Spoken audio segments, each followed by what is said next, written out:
Bueno, vamos a hablar de la Primera Guerra Mundial. Sobre todo tenéis que acordaros que fue entre 1914 y 1918.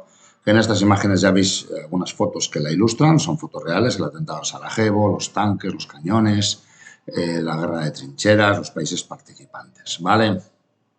Bueno, vamos a pasar a ver un poco en un mapa para hacernos una idea de cómo estaba Europa en aquel momento. Vemos que hay dos imperios en el centro, Alemania y Austria-Hungría, y uno a la derecha, que es el Imperio Otomano, y otro arriba, Rusia, que también es un imperio.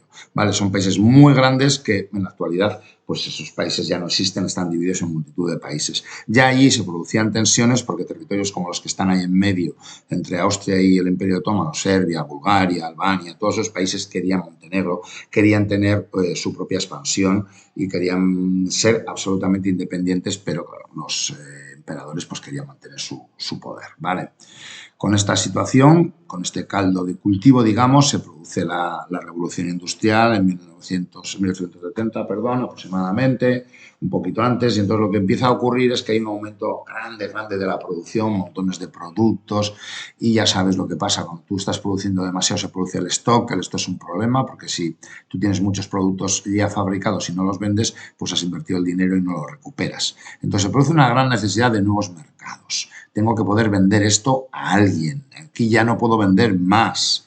Y necesito también materias primas como pueden ser el carbón, el petróleo, la madera, el algodón o cualquier otro tipo de metales, por ejemplo. Y eso no lo tengo yo en Europa, tengo que salir a buscarlo. Además, tenemos mucho dinero, entonces vamos a intentar invertir. El dinero parado no sirve para nada. Entonces, cualquiera que propone una inversión, digamos, una aventura de vamos a ir a ver si descubrimos cualquier cosa, pues la financian porque hay un montón de dinero. Y finalmente empieza a haber un sentimiento nacionalista que se traduce en una idea de ser imperios. Hay varios países que quieren ser imperios en todo el mundo. Quiere serlo Inglaterra, o sea, Reino Unido, quiere serlo Francia, quiere serlo Alemania, quiere serlo Rusia. Todo el mundo quiere tener colonias y poderes por todo el mundo. Tener una colonia es algo muy ventajoso porque cuando tú estableces una colonia lo que haces es que ese territorio, tú vas a poder sacar de ese territorio con gente que va a ir a trabajar, pero sobre todo que van a ir a montar ahí negocios de explotación de minas, negocios de explotación de tierras, pues esa gente va a ir ahí a poner grandes plantaciones, grandes minas y va a generar ahí una especie de ciudades y todo esto. Y esas materias primas son todas exclusivamente para el país de origen, que se llama metrópoli. Y además, el país este de origen, de que hace la metrópoli, lo que va a hacer es tener el derecho exclusivo para venderle los productos ya fabricados a las colonias. Y así es un negocio redondo para los países que tienen colonias. Vale, digamos que hay como dos grandes imperios, el imperio británico y el imperio francés. El más grande es el británico, que tiene África de arriba abajo y tiene también la India, Australia, Canadá. Luego está el imperio francés, que tiene muchos territorios en el norte de África y en la parte central de África, y la parte de Indochina en Asia, que es donde está Vietnam, Laos, Camboya y estos países.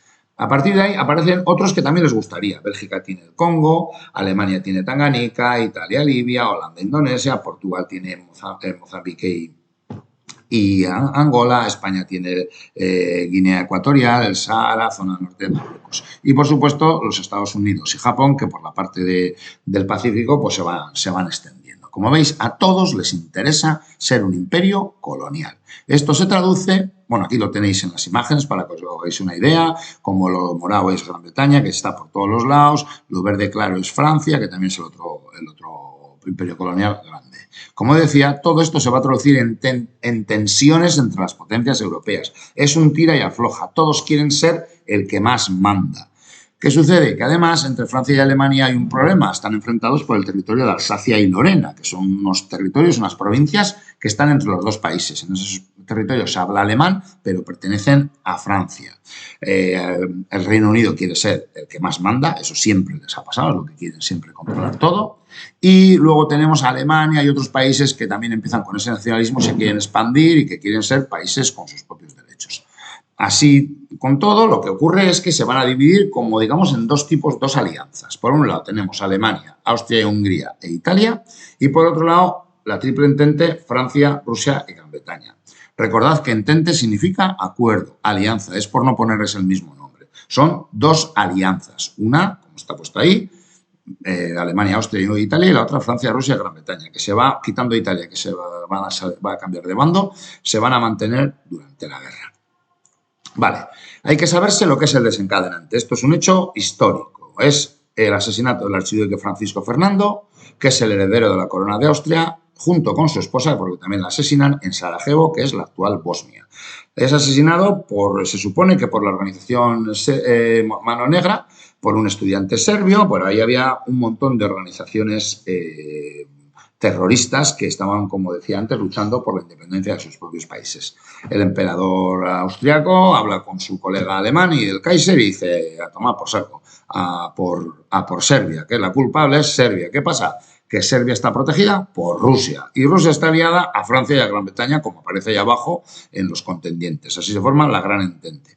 Entre paréntesis tenéis a Italia y Estados Unidos, que son dos países que entrarán después. Ya veis que Italia ha cambiado de bando. En el otro lado están las potencias centrales, Alemania y Austria-Hungría, el Imperio Austrohúngaro, que son primos hermanos, y a los que se les va a unir el Imperio Otomano o Turquía, lo podemos llamar de las dos formas. Bueno, se va a llamar Gran Guerra, entre otras cosas, aparte de que se dio lugar por todo el planeta, porque hubo guerras en Australia, en África, en Europa, participaron países de todos los continentes, fue una guerra que movilizó una gran cantidad de recursos. Hubo una gran mejora en la tecnología militar y la ametralladora se convirtió en el elemento estrella, ya que se convirtió en una carnicera total, porque como los generales no tenían ni idea de hacer la guerra moderna, mandaban oleadas y oleadas de soldados que iban armados con fusiles como si fuese en las guerras napoleónicas que no valían fusiles de un solo tiro, con bayonetas. Los soldados franceses iban con pantalones rojos, utilizaban la caballería y, claro, una ametralladora, como veis, de ese calibre, pues arrasaban. También aparece la aviación y van a aparecer los carros de combate, que se llaman tanques porque al principio estaban camuflados en tanques de agua. Vale. Tenemos en la guerra tres fases, hay que entenderlas separadas. Una que se llama guerra de movimientos, es una guerra normal, al uso, es un movimiento, una ofensiva, un país ataca, como pone ahí en el frente occidental, es decir, en la zona de Francia, Alemania ataca a Francia, pero en el río Marne se produce la primera batalla del río Marne y los franceses frenan a los alemanes.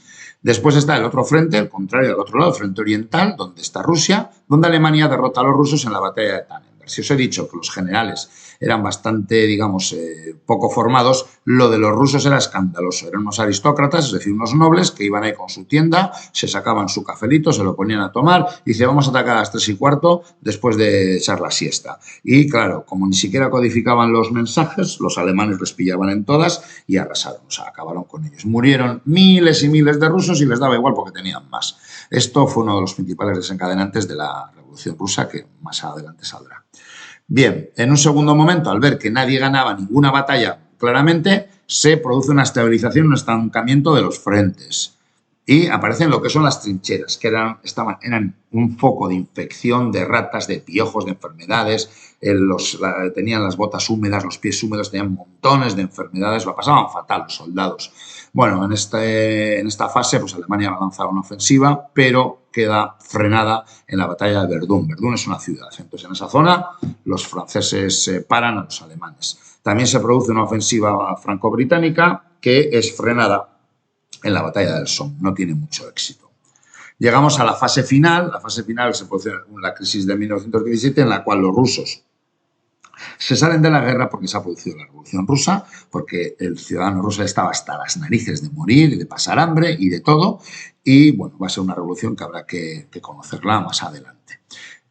Así Alemania se quita un frente, ya no tiene que pelear en la parte oriental, pero aparecen los americanos. Estados Unidos entra en la guerra porque les han hundido unos cuantos barcos, se supone, y los americanos entran con toda su maquinaria de guerra, con toda la población que tienen, una cantidad ingente de soldados y una cantidad ingente de recursos militares. Los austriacos están ya muy cansados y empiezan a perder batallas, los alemanes no llegan a todos los sitios y pierden la segunda batalla del río Marne y se ven obligados a firmar el armisticio ante la posibilidad de que su territorio sea invadido. Lo firmaron el 11 de noviembre a las 11 de la mañana. Esto es una gracia que os he comentado, que quedaba muy bonito, 11 del 11 a las 11, pero hubo personas que fallecieron porque no sabían que la guerra había terminado. Estos graciosos le dijeron, venga, vamos a dejarlo hasta las 11. Hasta las 11 hubo batallas donde murieron personas. Se ve que a ellos les importaba poco. Bien, y acabamos con las consecuencias. Hubo unos 10 millones de muertos, 6 millones de inválidos. Los países que participaron quedaron todos empobrecidos, excepto Estados Unidos, que se convierte en la nueva potencia. Muy importante conocer el Tratado de Versalles, donde se declara única culpable a Alemania, se le obliga a pagar un montón de dinero que han terminado de pagarlo en 2012 y se le obliga también a desarmarse. Lógicamente, los imperios otomano, austrohúngaro y alemán desaparecen, aparecen nuevos países y se forma la Sociedad de Naciones con la intención de procurar la paz, cosa que no consiguieron en no duró ni 20 años. Hasta aquí.